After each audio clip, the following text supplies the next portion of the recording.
الف لام میم الله اعلم بمراده. الف لام میم دې ته مونږ حروف مقطعات وایو. دا به نور سورتونو کې راځي، الته بیا تفصیل نکوم. حروف مقطعات دې ته ویل کېږي چې د هر حرف جدا جدا معنا وي. عموما په عربی کې دا سی وي چې د حرف معنا نه وي، د کلمې معنا وي.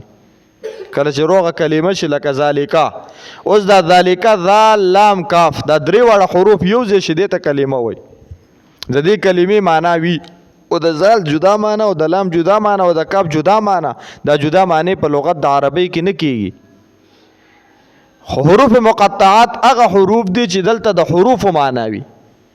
به طور مثال به طور تمثيل زتا ته تاسو به کتلی تاسو په دې دروازو باندې شنه لیکل وي پاکستان کې. هغه شنه لیکل شوی وي میم شین او مخه ته انسی لیکل، انسی چې ارسوي 40275 خو میم شین ور سره لیکل.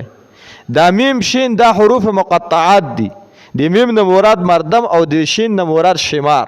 دا ایتا ته لیکل دي چې مردم شماري ستاده دروازې پوري دا 40275 کسانو مردم شماري شوی د په دې علاقه کې. نو دې ته حروف مقطعات ویل کېږي چې د میم ځان له معنا ده او د شین ځان له معنا ده. الف لام میم دا حروف مقطعات دي، او دا حروف مقطعات یک حرفی قرآن کې شته، قاف نون. دو حرفی شته د ح میم، درې حرفی شته د طا سین میم الف لام میم، څلور حرفی او پنځه حرفی دا په قرآن مجید کې کاف یا عین صاد دا په قرآن مجید کې ذکر دي. دی حروف مقطعات معنا څه ده؟ نو دویم قول دا دی چې د حروف مقطعات خپل معنا شته، خو د دې معنا چاته معلومه نه ده. بیا د دې معنا چاته معلومه نه ده. په دې باره کې دوه قول دي. یو خدا چې جمهور امت ته سره د رسول الله مبارکه د دې حروف مقطعات معنا معلومه نه ده ما سوا د الله د ذات نه.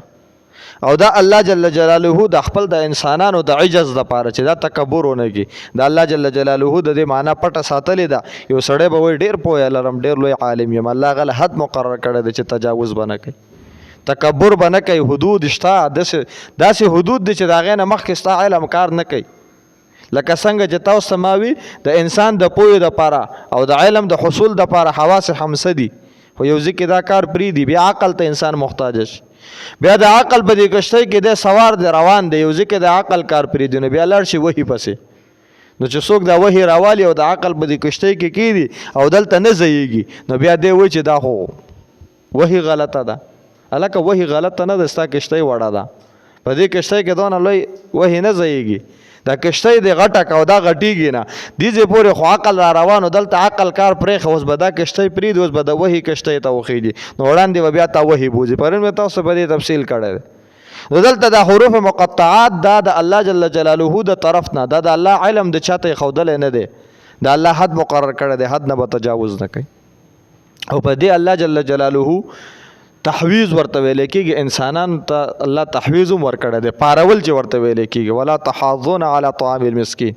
انسانانو ته الله جل جلاله جذبه ورکړې ده چې ګوره حروف مقطعات د علم دنیا ته نه راغله نو ته نه حاصلې خیر دی، خو چې دا کوم علم راغله دی دینه ولې ته په غفلت وکې ودی دا علم ولې نه حاصلې را پاسه دا چې کوم علوم ته راغلي دا حاصل کا. نو حروف مقطعات معنا الله نه ما سوا چاته معلومه ده. دویم قول د جمهور علماو دا دی چې د دې معنا الله رب العزت ته معلومه ده او رسول الله صلی الله علیه وسلم ته معلومه ده، خو الله پیغمبر ته د امت ته د منتقل کولو اجازت نشته چې دا به امت ته نه منتقل کړي. ځکه هذا سر بین الله و بین رسوله، دا د الله تبارک وتعالى او د الله د پیغمبر په مابین کې راز دی.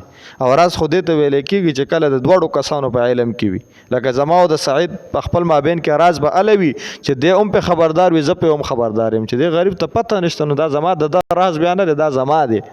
نو دی وجه الله جل جلاله دا رسول الله مبارک ته خودل. بعض علماء د دې معنا لیکلې ده خو دې ته تاویلی معنا ویل کېږي. پاغه کې ز سره زمنا الف لام میم الله اعلم بمراده، الله پوهه ده په معنا د دې حروفو.